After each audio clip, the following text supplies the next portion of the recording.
Hello guys, hello mga bes. So for today's video, tara, samahan nyo ako magmukbang ng Filipino food dito sa Rome, Italy. Tara guys, tikman na natin!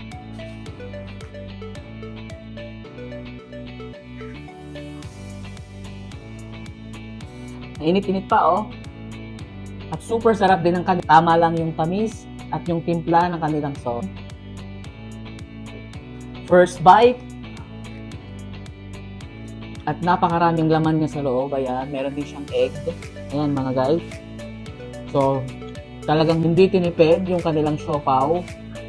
Perfect. Talagang very satisfying. Super sarap. I highly recommend it talaga sa inyo guys dito sa mga nakatira dito sa Rome, Italy. So, itry nyo na itong snack to go dito sa Rome, Italy sa May Marconi. Marami din silang mga ibang menu. So, meron din silang fried rice, meron siomai,